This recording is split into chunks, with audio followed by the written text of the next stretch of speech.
반갑습니다. 오늘 발표할 자료는 윤관의 고려시대 때 윤관이 구성을 쌓았는데 그 위치에 대해서 아직 우리나라 교과서에 정확하게 어디라는 것이 명확하게 기록되어 있지 않았습니다. 그래서 제가 한국연구재단의 연구비를 받아서 이 고려 윤관에 대한 위치가 우리 세종실록 지려지 등을 비롯해서 우리나라 사서에 정확하게 위치가 기록되어 있습니다. 그래서 그 중심으로 중간 구성의 위치를 밝히는 발표를 하도록 하겠습니다. 먼저 만주, 우리가 입고 있는 만주가 역사적으로 어떤 의미를 지닌 곳인가? 그리고 이 윤곽 구성을 밝히려면 공엄진과 선출령이 있습니다. 공엄진은 군대가 모여 있는 그 진이고, 선출령은 아주 높은 그런 꼭대기, 선출령의 실체를 밝혀내야 되는데, 고려가 정체적으로 해체된 이후에 926년까지 발해의 터전이었던 연변과 수보나 연해질 때를 주목하게 되는데, 우리 고대사 영역에서 연변과 수보할 때는 우리 민족 국가의 정체성과 밀접한 관련을 갖고 있는 곳입니다. 그래서 1107년에 윤관이 구성을 쌓았는데 330년 후에 세종이 김종서에게 명을 해서 이 공엄진과 선출령 일대를 조사를 하도록 명을 내립니다. 그때도 굉장히 역사적으로 중요한 의미를 지니기 때문에 다시 오늘날 21세기 또 공엄진과 선출령이 또 역사적으로 어떠한 의미를 지니는지 왜 필요한지를 살펴보도록 하겠습니다. 이게 2010년도에 미국의 조지 프리드먼 교수가 100년 후 21세기를 지배할 태양의 제국 시대가 온다 해서 만주와 한국의 미래 설정에 대한 다음과 같은 설명에 주목할 필요가 있다고 했고 나는 늘 한국이 통일되었을 때 만주가 어떻게 될지 궁금하다. 중국은 내부를 통제하기에 급급할 것이고 러시아는 극동아시아에서 영향력이 약화되고 있다. 일본은 거리가 멀다. 한국이 통일되면 만주 지역에서 큰 기회가 열릴 것이라는 고 하였습니다. 오늘 발표할 주제는 한국사 교과서의 동북구성 위치와 또 길주이남설, 함흥평야설, 도만강 이북설 이에 대해서 살펴보고 직접 문헌과 현지 답사를 통해서 공엄진과 선충령의 위치를 밝혀보는 순으로 진행하겠습니다. 1990년도에 중국사 교과서에 윤관의 동북구성은 지금 함흥평야 지역으로 해놨습니다. 그러던 것이 최근 교과서에는 세 가지 함흥평야설, 길주이남설, 도만강 유역설이 있다고 교과서에 기록되어 있어요. 어디라고 확정되지 못하고. 그래서 이것은 이제 길주 지역이고 길주 지역은 조선 중교 때 한벽겸이 동국지리지에 함경남도 마원령에 발견된 석주구기와 돌기둥을 윤관이 세운 선출령 정계비로 추정을 해가지고 이야기를 했는데 1929년 최남선에서 이것은 진흥한 순수비로 밝혀졌습니다. 길조인암설 형성 배경은 조선 중후기의 정통론, 우리의 역사는 역대로 한반도 안에 있고 사대주의 입장에서 지은 것이 길주이남설입니다. 그 다음에 함흥평야설은 북한의 함흥지역인데 일제 관학자들이 식민사관에 의해서 고려의 국격이 천리장성을 넘지 못하였으라는 선입견을 가지고 특히 또 고려사나 조선왕종실록 등 연말 선초에 근본 사료를 전부 부정하고 식민사관에서 나온 것이 이 공음진과 선출령입니다. 그래서 이 조선사 편서의 조선사에 여기에 통태하고 이런 기록들이 나오는데 여기 고려사에는 윤관이 의주, 통태, 평융, 세성을 쌓았다고 했는데 조선사 편수의 조선사에는 의주해놓고 함경남도 덕원, 통태, 함경남도 함주, 평융, 함경남도 해서 고려사나 고려사전료에는 동북성이 있을 함경도라고 기록하지 않았습니다. 그 다음에 두만강 이북설은 두만강에서 700리 되는 지역에 연해주 지역, 지금 흑룡강성 동영현 이 지역에 해당됩니다. 그런데 우리나라 고려사 지리지를 보면 고려는 서북은 당나라 이후로 압록을 경계를 하고 동북은 선충령을 경계를 했다. 그래서 동북은 고령도보다 더 하다고 해놨습니다.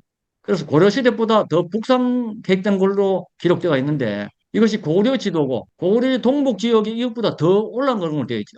그런데 현재의 우리 교과서의 고려 국경은 천리장성 밑으로 되어 있는 것이죠. 이게 아주 잘못된 것이죠. 이 도만강 이북설은 고려사 지리지에 1107년에 윤광과 오연청이 군사를 거느리고 여진을 쳐서 구성을 설치했다. 공엄진의 선출령에 비를 세웠다고 경계를 삼았다고 기록되어 있는데 이 구절이 공엄진 도만강 이북설의 시발이자 근간입니다. 그리고 또 명나라 태조로부터 공엄진을 중심으로 해서 이북은 도로 요동에 부속시키고 공암진 이남은 천년까지는 그대로 본국에 소속하라 해서 이 성지를 내렸는데, 그러니까 공엄진을 중심으로 이북은 공엄진 이쪽은 명나라 당이고 공엄진 밑은 조선 당이라는 것이죠. 그래서 공엄진 선출령의 주요 위치는 동북구성의 위치를 비정하는 데 매우 중요한 의미를 지니고 요금 원천명 사이의 국경 문제 해결의 관건입니다. 기록에 이 공엄진과 선출령을 찾으면 중국과 또 러시아와의 국경을 이야기를 할 수가 있습니다. 그래서 문헌과 현지 답사에서 살펴보면 공엄진은 선출령에는 고려의 경계를 알리는 상징성을 지닌 고려지경이라는 글이 새겨져 있는 비석이 있고, 이것은 역사적, 군사적, 외교적으로, 행정적으로 매우 중요한 곳입니다.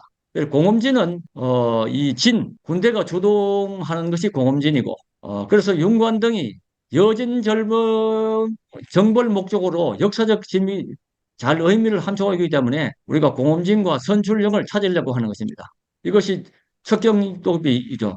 그래서 세종 21년에 1439년에 세종은 김종서에게 동북구성을 조사해서 보고하라고 왕명을 내렸는데, 그래서 공엄진과 선출령의 실체를 파악해보라고 명령을 내립니다.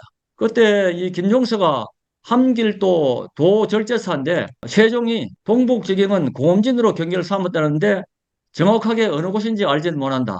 그래서 윤관이 공엄진에 비를 세워 경계를 삼았는데 윤관이 세운 비가 있다 하는데 본진이 선춘점에 어느 쪽에 있는가?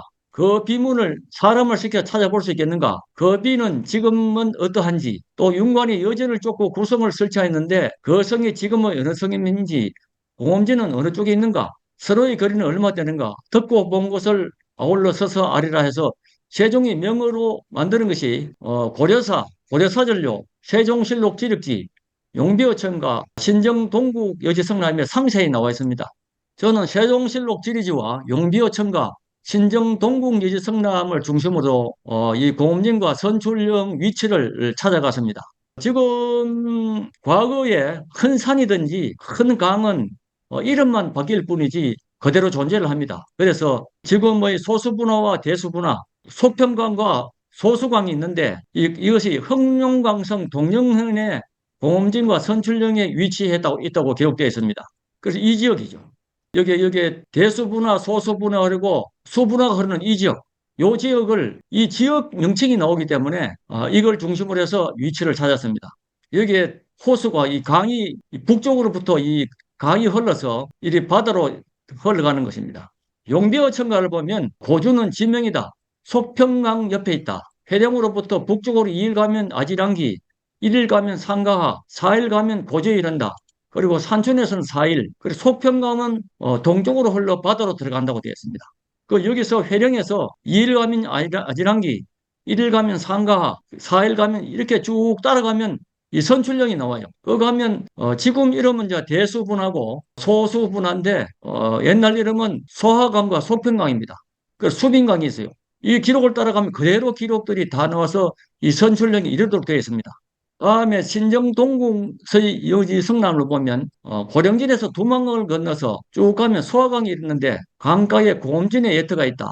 그리고 윤관이 쌓은 성인데 서쪽으로 선출령까지 60리 된다. 소화강가에 공엄진이 있고 선출령이 있다는 것이죠. 여기 보면 소화강가에 공엄진이 있고 서쪽으로 선출령이 있다는 것이죠. 이 기록. 그리고 저 신정동구 여기설남의 거양성에 대해서 어라솜찬에서 북쪽으로 30리, 허울솜찬에서 북쪽으로 60리, 유섬참에서 동북쪽으로 70리 가면 거양성이 있다고 기록되어 있어요. 이렇게 쭉 이것은 동국여지 성남 따라서 이쪽으로 쭉 올라가면 이 거양성이 있습니다. 거양성. 지금은 이제 거양성이 대성자고성으로 바뀌었는데 하천 강 중심으로 이걸 찾아가는 길을 가다가 동국여지 성남 세종실록 지력지 용별천가에 상세히 기록되어 있습니다. 그리고 저 수빈강에 대해서는 백두산에 나와서 북쪽으로 흘러 소화강이 되고 속평강이 되어 공엄진 선출령을 경유해서 거양이 이르고 120리 가면 바다로 흘러간다고 되어 있어요. 그 자체가 여기서 이 북쪽이 도만강인데 쭉 올라서 이것이 소화강을 대고 공엄진과 선출령을 거쳐서 쭉 흘러서 이 자체가 이 바다로 들어간다는 겁니다. 그리고 또 세종실록지에도 수빈강은 도만강 북쪽에 있다. 이거 또 북쪽 소화강이 되어서 공엄진 선출령을 지나 거양성에 이른다고 되어 있습니다. 그래서 큰 지도로 보면 소화강이 대수분화입니다. 대수분화 오른쪽에 선출령이 있고 대수분화가 이렇게 흐르고 있는데 여기에 산성들이 있습니다. 산성들. 그래서 이 산성 주변에 홍성엽자성 문물 묘지가 나와 있습니다. 여기에 보면 산성들이 있는데 여기서 가장 높은 봉이 선출령입니다. 선출령. 선출령은 그 현지 사람들에게 물어보면 고려령이라 합니다. 고려령. 고려령은 중국 흑룡광성 동령현 도화진 일대에 있고 중국의 대표적 검색 사이트인 바이두 지도에 검색해서 보면 고려령으로 표시되어 있어요. 그 주변 현지인들 물어봐도 여기는 고려령이라 얘기합니다. 지금부터 거의 한 1000년이 흘렀는데도 이렇게 고려령으로 불리고 있어요. 이 소화강을 흐르고 있고 소화강 이 배를 건너려면 이 강을 건너야 됩니다. 이 산성이 보이고 다음에 이 고려령에서 받아본 전경이고 그래서 이 가장 높은 곳에서 보면 이것이 소화강 오늘날 대수분화인데 여기서 보면 망루처럼 여 주변에 여진족이 어디로 쳐내려오는지를 한눈에 다 볼 수 있어요. 가장 높은 지역. 이 지역이 그래서 오늘날 고려령인 선출령이 아닌가 비정을 했습니다. 다음은 이제 공엄진을 찾아야 되는데 고병음진은 현재의 오배 산성입니다. 산성. 이 주변에 이런 대수분화 물이 흐르는데 오배촌이 있는데 오배 산성에 대수분화 물이 흐르고 있습니다. 산성을 가려면 다리를 건너야 되고 여기 가면 오배산성지라고 기록 표시가 있어요. 여기에는 오배산성은 수분화 중항열대를 통제하면서 북쪽으로부터 침략을 방어하는 성격의 전략적 요충지에 건설된 산성이고 특히 소수 분화를 거쳐 남하하는 여진 등의 군사 세력을 방어 및 차단하기 위한 것으로서 군사적 거점 지역을 공엄진으로 명명했습니다. 여기에 선출력이 있습니다. 위치가 이런데. 이게 선출령이 있고 가장 높은 곳에서 보면 이 북쪽에서 여진족들이 이 소수 분단을 타고 강을 따라 내려온 것이 한눈에 다 보여요. 보이면 여기에 공엄진이 있어서 여기에 연락을 해서 이 여진족을 무찌르는 것이죠. 그래서 최종적으로 공엄진 선출령 관련 기록 토대로 세종시기 왕명에 의한 현지 조사에 근거한 것을 확인해 보면 동북 국경 문제는 앞으로 남북 통일 이후에 주변국가 매우 중요한 쟁점이 되고 그런데 우리 교과서의 이 지금 동북 구성의 위치에 대해서 지금 아직 확정을 못하고 있었어요. 그래서 이것은 얼마든지 우리나라 기록을 보면 확정할 수 있는데 우리 학계가 이 국경 문제에 대해서 관심을 안 가지고 있다. 전부 기록을 중국 기록이나 관심을 가지지 우리나라 기록에 상세하게 나와 있는데 이렇게 한 것은 실제로 학계에 아주 심각한 문제죠. 그래서 국가 차원의 연구 지원 사업을 통해서 동북 구성에 대해서 더 상세히 연구를 해서 지금 제가 이 비정한 흑룡왕성 수분화 일대에 있다는 사실을 확인해서 고려와 조선시대에 연해질 때까지 국가의 강령으로 경영했다는 역사적 사실을 정립해서 한국사 교과서에 명확하게 기록을 해야 되겠습니다.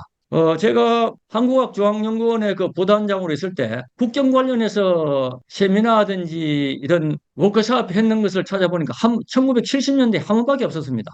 그런데 지금 우리는 남북 관련돼 있어서 이 국경 문제에 큰 관심이 있는데 이 동북 구성에 공엄진과 선출령의 위치를 확정 지어야 앞으로 중국과의 국경 문제, 러시아와의 국경 문제가 해결될 것입니다.